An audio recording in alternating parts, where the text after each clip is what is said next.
예도입니다. 존재의 숲에 오늘따라 새소리가 크게 들리고 있습니다. 한 마리가 아니라 여러 마리가 합창을 하는 듯이 여기저기서 스테레오로 들리는데요. 저 노랫소리의 의미는 무엇일까? 곧 있게 될 탄핵 인용에 대한 소식이 아닐까 생각하는데, 윤석열이가 감옥에 있으면서 성경을 그렇게 많이 읽었다라고 하죠. 그죠? 그리고 김건희는 구약 성서를 달달 외운다라고 알려져 있는데, 여기에 대해서 한번 풀어달라고 하는 요청이 있어서 예도처랑 모임에서 알았다 하면서 박수를 치고 지나간 생각이 나는데, 성서를 그렇게 많이 읽었는데 어떻게 이럴까? 이런 의문이 들죠. 그죠? 예도의 사랑하는 제자의 그 질문은 많은 사람들에게 박수를 치게 할 정도로 공감을 주었는데요. 사실 거기에 교회에 다니는 사람은 하나도 없어. 거기에 무신론자도 많고, 그리고 절에 가지 않는 그런 불교인도 있겠죠. 그죠? 뭐 정기적으로 막 꼬박꼬박 다니진 않지만 한 번씩 절에는 가겠지만, 뭐 다양한 분들이 있는데, 성경을 그렇게 많이 읽었다라고 얘기하더라. 여기에 대한 선생님의 생각은 뭡니까? 정기 모임은 아니고 한 번씩 예도가 학생들을 불러다가 단백질을 보충하는 시간을 갖는데, 공부하기 힘들다고 이 시국에 저항하려면 잘 먹어야 된다라는 의미도 있었어. 어제 모임에서는.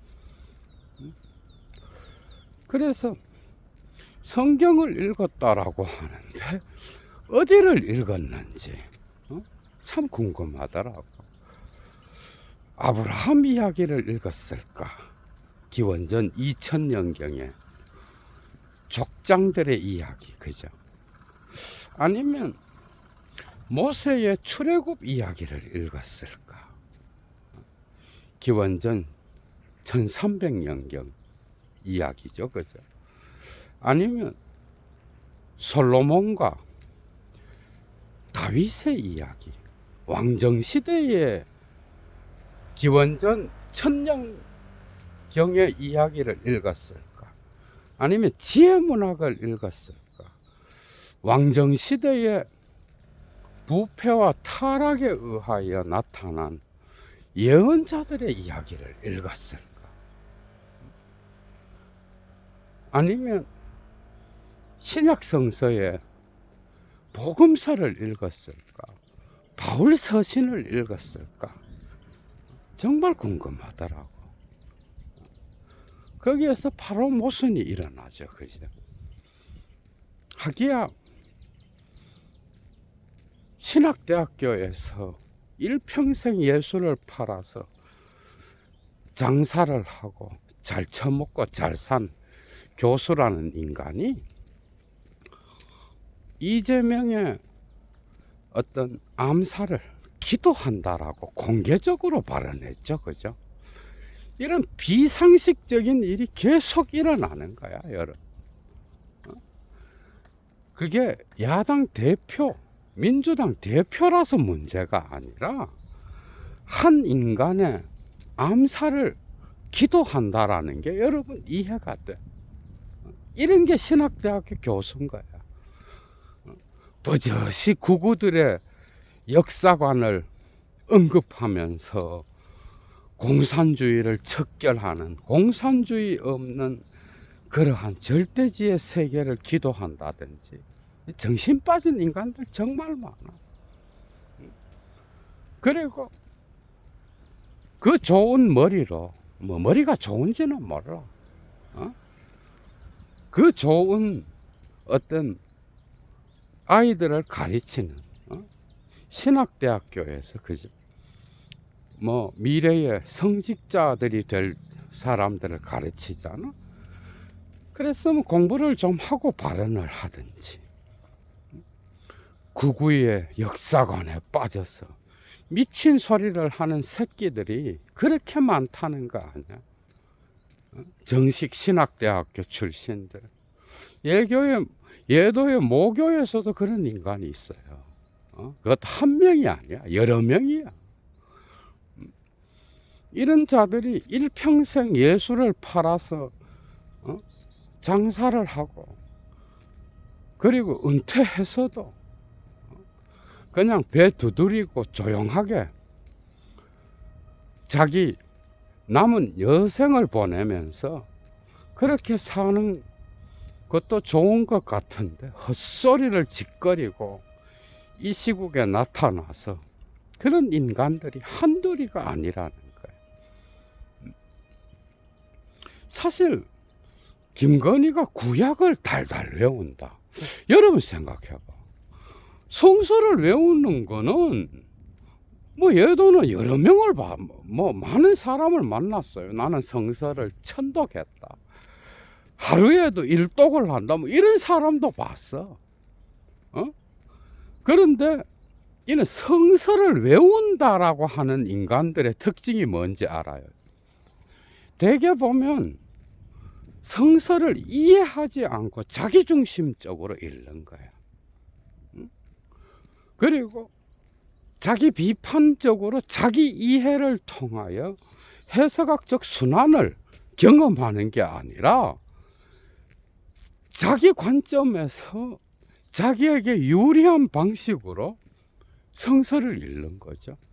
그러니까 자기 이외에는 이 세상의 모든 사람은 다 악인인 거예요. 이런 인간들이 어디 한둘이야. 그리고 세상이 정말 더럽다, 죄악된 이 세상, 그러면서 자기는 선한 인간인 것처럼 말하는 경우, 이런 자들이 성서를 달달 외운다는 자들의 특징이. 김건희가 성서를 구약 성서를 외운다라는 소리를 들었을 때 예도는 전혀 외우는 다 외운다 이건 모르겠고, 어쨌든 외우는 성서를 읽고 외우는 것도 있겠죠, 그죠? 어쨌든. 그런데 그게 문제가 아니라 그 성서를 이해하고 읽었을까? 이건 다른 문제인 거예요. 이거는 자기 전이해로부터 나오는 거예요. 이해의 문제는. 그러니까 대학 졸업하고 지가 되게 똑똑한 척 하면서 그냥 성서를 읽은 자들은 뭐야? 되게 공부 안 하고 그러면 자기 중심적으로 읽는 거지 대부분이. 그러면서 그걸 읽으면서 하느님은 이런 말도 했구나 하면서 얘기하겠지. 이제부터 강의 들어갑니다. 그렇다면 왕정시대에 다윗과 솔로몬 이후에 계속해서 족보대로 왕들이 막 나타나잖아. 그리고 북이스라엘과 남유다로 나누어지면서 점점 타락하는 그런 이야기들이야. 그런데 거기서 북이스라엘과 남유다가 망한 이유는, 가장 큰 이유는 예언자들의 선포에서 나타납니다. 이사야, 예레미야, 아모스 등등. 거기에서 보면 아주 크게 한 가지로 요약될 수 있는데요. 그건 바로 야훼 하느님을 섬기지 않고 잡신과 주술에 빠져서 우상을 섬겼다. 이것은 신적 간통이다 이거야. 김건희가 여기에 대해서 무슨 말을 할 수 있을까? 한두 가지가 아니죠. 그죠? 그리고 예언서에서 한 가지 예를 들면 아모스 4장 1절에 이런 말씀이 있습니다. 아모스라고 하는 예언자를 통하여 들려지는 말인데, 사마리아 산에 거하는, 사마리아에 거하는 바산의 암소들아. 이거는 바산의 암소들은 뭘 가리키겠어? 북이스라엘의 그 당시에 기득권층을 말하겠죠. 그죠? 그러니까 그 당시에 상류층 귀부인들을 의미하는 그러한 은유가야. 바산의 암소들아, 너희는 가난한 자들을 압제하고 가난한 자들의 것을 빼앗고 어려운 자들을 짓밟고 있느니라. 너희들 남편에게 줄 술을 가져오라고 말하고. 그러니까 나라가 망하게 생겼는데도 이런 짓거리만 하는 자들을 비판하는 거예요. 그리고 남편에게 가져다 줄 술을 가져오라고 명령하는 이런 바산의 암소들. 이들은 언젠가 갈코리로 코를 꿰어서 끌려갈 날이 온다라고 하는 거야. 하르몬산에서, 하르몬에서 버림을 당하리라. 뭐 이런 말씀이 있는 거야. 과연 김건희가 이 예언서를 읽을 때 어떤 생각을 했을까? 그리고 구약 성서에서 주술과 잡신에 사로잡히는 것은 거의 뭐 가장 큰 야훼라고 하는 그 신이 가장 싫어하는 거잖아. 그죠? 뭐 성서를 달달 외우면 뭐해? 천공이나 건진 같은 이런 도사들을 찾아다니면서 대가리를 숙이는 건데, 그거 어떻게 설명할 거예요? 성서를 외우는 거랑 성서를 이해하는 건 수준이 다르죠. 그죠?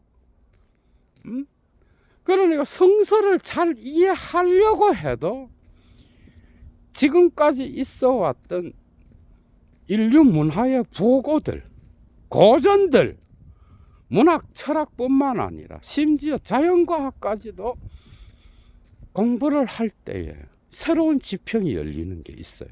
이거는 불교 고전도 동일합니다. 그러니까 나는 불교 경전만 읽어. 아니면 나는 그리스도교의 헌장 문서인 성서만 읽어. 이런 사람들이 제일 무서운 거야. 해석이 보면은 자기 멋대로인 거야. 자기 중심적이고. 그리고 성서를 외워서 말하는 걸 이렇게 들어보면은 자기만 이 세상에서 의롭고, 그리고 이 세계의 모든 사람은 죄악에 빠진 그런 자들로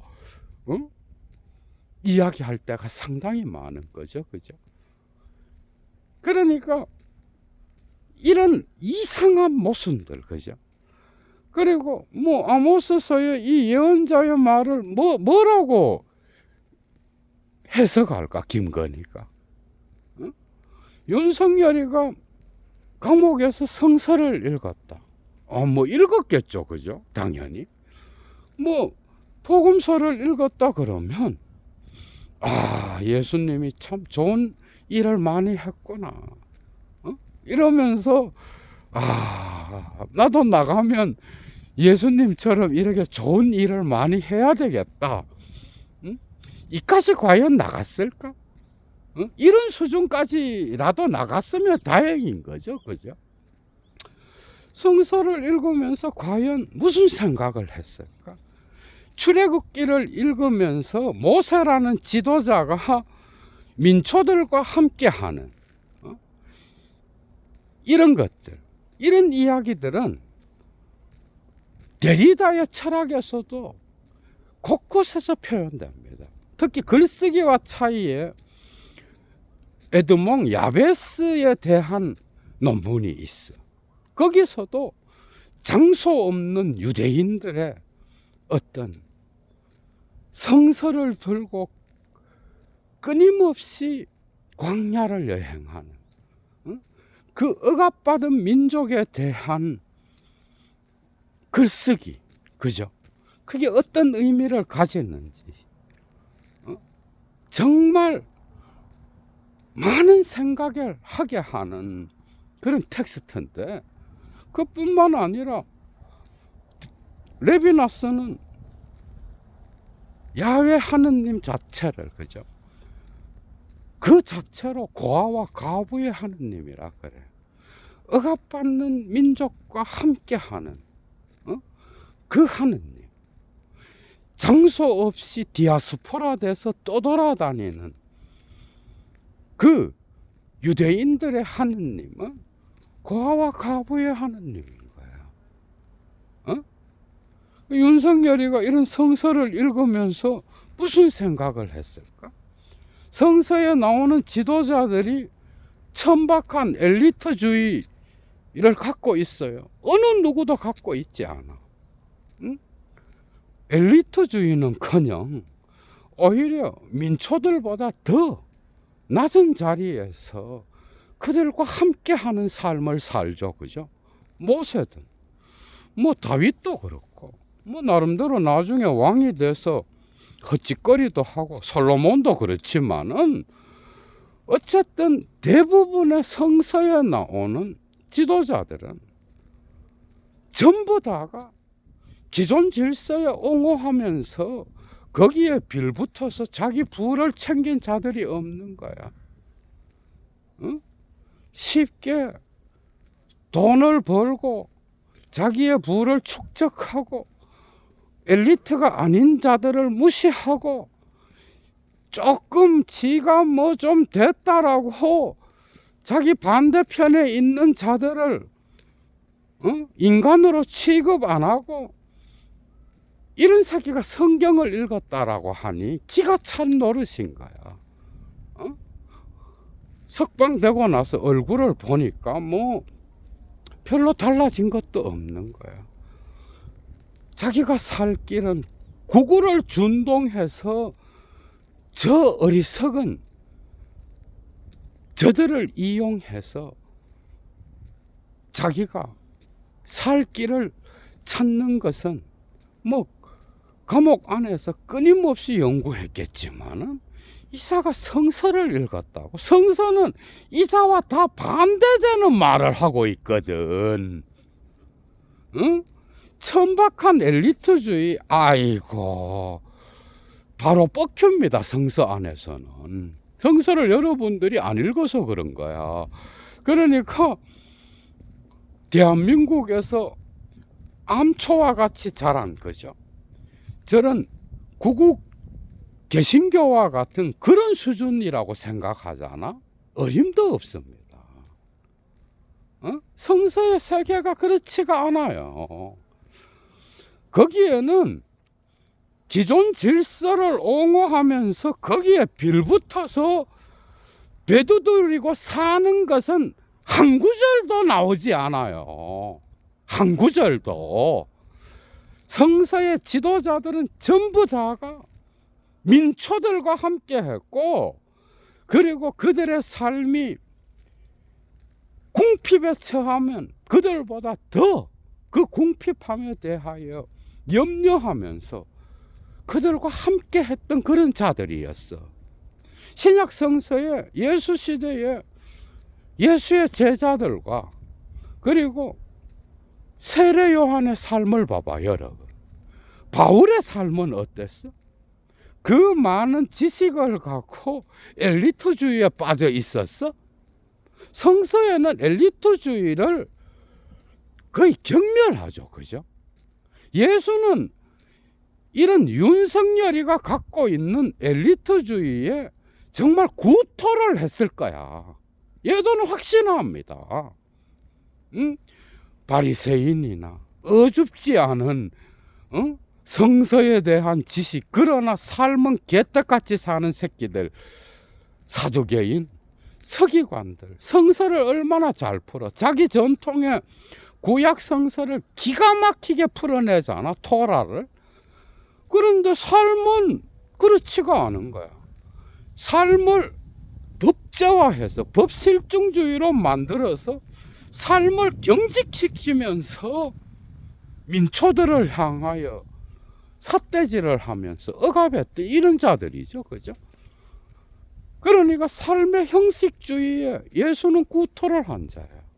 예수는 단 한 번도 그 시대에 로마 제국의 권력자든 아니면 유대인들의 권력자든 어떤 권력에도 대가리를 숙인 적이 없어요. 예수는. 예수는 단 한 번도 기존 질서를 옹호한 적이 없어. 예수만큼 그 시대의 민초들과 함께 살았던 자들이 있나? 고아와 과부의 하느님을 실천한 자가 있나? 예수만큼. 그래서 예수는 신개념도 뜯어 고쳐버려요. 그 시대의 병자들, 그 시대의 가난한 자들, 그 시대에 억압받는 자들, 그 시대에 고통받는 자들, 이런 자들을 찾아다니면서 친구가 되고, 그죠? 그리고 거기에서 신의 나라를 선포한 자였죠. 그런데 이런 복음서의 이야기들을 읽으면서 윤석열이가 무슨 생각을 했을까? 예를 들어 누가복음 7장에 나오는 세례 요한의 제자들이 가고 난 뒤에 세례 요한을 빗대어서 예수가 한 말이 있어. 여러분, 예수는 뭐라는가 하면 너희가 광야에 왜 나갔더냐? 나간 이유가 뭐냐? 무엇을 보러 광야에 나갔더냐? 세례 요한을 빗대어서. 그리고 바람에 나는 갈대를 보려고 나갔더냐? 광야에는 뭐 갈대가 있으니까, 그죠? 아니면 무엇을 보러 나갔더냐? 옷을 화려하게 입은 자들을 보러 나갔더냐? 부드러운 옷을 입은 자들을 보러 나갔더냐? 그런 자들은 왕궁에 있느니라. 그렇다면 너희는 무엇을 보러 광야에 나갔더냐? 그러니까 뭐 예수가 그러잖아. 선지자냐? 옳다. 세례 요한을 빗대어서 하는 말이죠. 그죠? 예수 자신도 단 한 번도 이런 권력자를 찾아서 다니지 않았어. 어설픈 엘리트주의로 민중들을 억압하고 민초들을 자기 아래로 두면서 거짓 이데올로기를 만들어서 군림하려고 하는 자들을 향하여 예수는 곧바로 저격하는 그런 자였어요. 예수는 기존 질서에 저항하여, 그죠? 뭐 단 한 번도 그런 것에 의하여 휘둘린 자가 아니야. 오히려 권력자가 찾아오면 민초들과 동일하게 대했죠, 그죠? 뭐 백부장이나 뭐 다양한 이런 걸 읽을 때 과연 윤석열이가 뭘 배웠을까? 예수의 메시지로부터. 바울 서신을 읽을 때 과연 바디우의 혁명적 주체를 봤을까? 바울이 그 당시에 그리스 철학에 정통한 그런 엘리트였잖아, 그죠? 그런데도 바울은 자기 자신을 엘리트라고 생각하지 않았어. 언제나 복음에 예수가 선포한 신의 나라의 복음이 자라기를 원했고, 그죠? 그 역시도 고통받는 것을 두려워하지 않았어. 그런데 이런 이야기들을 과연 윤석열이가 소화할 수 있었을까? 읽으면서 구구들의 세계관 이 옳다라고 하면서 자기가 망상으로 지어낸 그 세계를 긍정하는 말을 찾다가 지쳤겠죠. 그죠? 아, 신의 나라는 내가 망상으로 지어진 그런 나라구나. 이렇게 혼자 생각했을 수는 있겠지.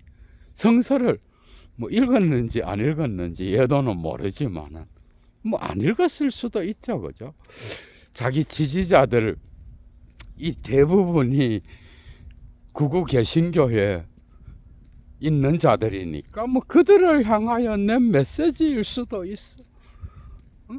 성경을 달달 외우는 자가 법사들을 찾아다니고 무당들을 찾아다니면서 대가리를 숙이나? 이런 윤석열 같은 엘리트주의를 성서가 허용하나? 불교도 동일합니다. 불교 텍스트에 어디 기존 질서를 옹호하고 카스트 제도를 승인하는 그런 말이 있어요. 끊임없이 그 기존 질서의 힘들로부터 그죠?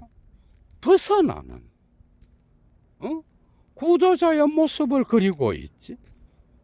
카스트 제도에 딱 막혀서 거기에서 잘 처먹고 잘 살라라고 말하는 불교 경전의 메시지가 있나? 좀 배웠다라고 못 배운 자들을 억압하고 그들 위에 군림하고 그리고 그 어설픈 지식으로 사회의 높은 자리까지 올라가서 거기에서 자기보다 못한 자들을 우습게 보면서 적으로 만들고 군림하고 영구 집권하려고 했던 새끼가 무슨 성경을 읽었겠냐고. 그러니까 말하는 것 자체가 뭐 읽었어도 거기서 뭘 이해했겠어요. 이 수준인 거지. 성서를 앞에 펴놓고 읽다가 이해 안 되면 그냥 이해 안 하고 뭐 마음속으로 지 혼자 나라를 생각하는 것처럼 자기가 세워놓은 망상에 빠져서 신이시여 이 나라를 지켜주소서. 자기 자신의 그 꼬라지를 보지는 않고 이러면서 성경을 뭐 읽었다 그러겠지. 감옥에서 심심하니까 읽긴 읽었을 것 같아요. 근데 이자가 뭘 읽었겠어? 다 자기를 비판하는 이야기들인데 뭐 출애굽기를 읽든 전부 다 민초들과 함께하는 그런 지도자들 이야기인 거야. 뭐 다윗을 읽을 때 이자가 뭘 생각했겠어? 솔로몬을 읽을 때 이자가 뭘 생각했겠어? 솔로몬과 같은 지혜라도 있나?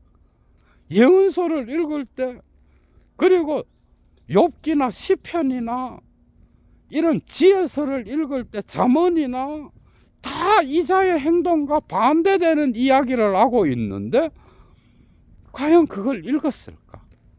그것도 의문인 거예요. 복음서 안에서 예수는 뭐 자기가 보여주었던 그런 삶의 방식과는 완전히 다른 이야기를 하고 있는데 그걸 읽으면서 뭐 계몽이 됐을까? 코미디인 거지, 그죠? 윤석열이가 나타나면서 만들어낸 철학 용어가 몇 개 있는데 가장 모순 중에 모순이 나는 계몽되었습니다 라는 고백입니다. 이 말처럼 개소리가 없어요. 계몽이란 단어는 수동태로 쓸 수가 없어요. 칸트의 철학 안에서만 봐도 계몽은 스스로 자기의 오성을 활용하는 거거든. 그런데 그것은 지식의 어떤 많음과 작음과는 다른 이야기인 거야. 지식이 많은 자만이 이성을 잘 활용할 수 있다는 말이 아닌 거야. 너희들이 신적 계시에 의존해서 교회 성직자들의 권위 아래에 복종되어 있었는데 사실은 신은 모든 인간의 영혼 속에, 이성 속에 이러한 스스로 생각하면서 진리를 판단할 수 있는 능력을 주었다라는 거예요. 그 연결고리를 끊어도 너는 스스로 너 자신의 오성을 활용하라.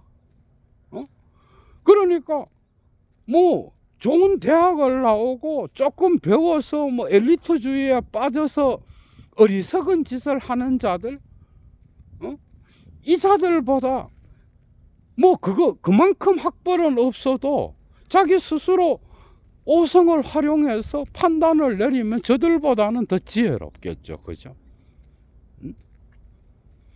그러니까 계몽되었습니다. 코미디인 거야. 계몽은 될 수가 없는 거예요. 수동태를 쓸 수가 없는 용어라고. 이거는 무신론적 계몽주의든 아니면은 유실론적 계몽주의든 간에 신적 이성 안에서 그 안에 씨앗이 있다라고 보든 이성은 그 자체로 인간의 능력이라고 보든 무엇이든 계몽이라는 건 스스로 사유한다라는 거예요. 뭐 계몽 되었습니다. 뭐 계시받았어. 미친 인간들인 거지. 이런 용어들을 계속 뻗뜨리면서 거짓 이데올로기에 빠져서 지금도 거대 담론, 거대 담론에 빠져서 구구 역사관에 경도된 새끼들이 무슨 역사의 현실을 제대로 판단을 내리겠어. 그죠? 이 엘리트주의, 정말 천박하고 비열한 이런 엘리트주의가 나타나서 타자를 멸시하고 무시하고 그걸 또 신처럼 떠받들고 골 때리는 현상이 대한민국에 뭐 계속 지속됐었잖아. 그죠? 코미디 같은 인간들. 그러면서 철학한다라는 새끼들이 나타나서 그런 거를 빨고 앉아서 스스로 오성을 활용한다고? 거짓 이데올로기에 빠져서 그런 놈이 무슨 철학을 해? 코미디인 거지. 그래서 그런 성경을 읽을 때 무슨 생각을 했을까? 성서 이야기가 뭐 그런 왕과 같은 엘리트주의나 특정 집단을 옹호하는 뭐 그런 책이어야 윤석열 마음에 들 건데 성서에는 그런 내용 자체가 없어요. 극단적 자본주의 사회에서 심지어 쉽게 돈 벌으려고 발광을 하는 것들도 비유로 비판받고 있어요. 그리고 과와 과부를 압제하지 말라. 레비나스가 탁월하게 정리하잖아. 그죠? 구약의 하느님은. 그런 말은 정말 뭐 다 열거를 할 수 없을 정도로 구약 성서에 퍼져 있어요, 여러분. 그게 성서의 세계예요. 성서의 세계에는 단 한 번도 내 자신의 부를 축복하고 내 자신이 이 땅에서 잘 처먹고 잘 살고 타자의 것을 빼앗아서라도 잘 처먹고 잘 사는 그런 축복을 내리는 구절이 한 어디에도 없는 거야. 그러니까 이런 만약에 성서를 제대로 읽었다 그러면 이런 메시지가 들려오겠지. 성녀라, 너의 그 더러운 엘리트주의를 버리고 민초들을 보거라. 그들의 삶이 어떤지를 한번 봐봐라. 저들을 착취해서 네 삶이 그렇게 편안함을 누리는 건 보이지 않느냐. 뭐 별말이 다 들려오겠죠. 예수가 선포한 신의 나라, 그 사랑의 나라는 모든 균열을 안지만은, 그러나 형식주의자들과 엘리트주의자들, 그리고 이런 자들이 교만한 자들인 거예요. 성서에서 말하는 교만. 이해가 되죠, 그죠? 이런 자들에게는 곧바로 비판의 화살을 가하는 게 성서입니다, 여러분. 윤석열 같은 자가 성서를 제대로 읽으려면 뭐 나중에는 제대로 읽을 수 있겠지 뭐, 그죠? 나중에는 뭐 인생이라 그러는 게 뭐 어떻게 될지 모르니까. 얘도 물러갑니다, 여러분. 주스.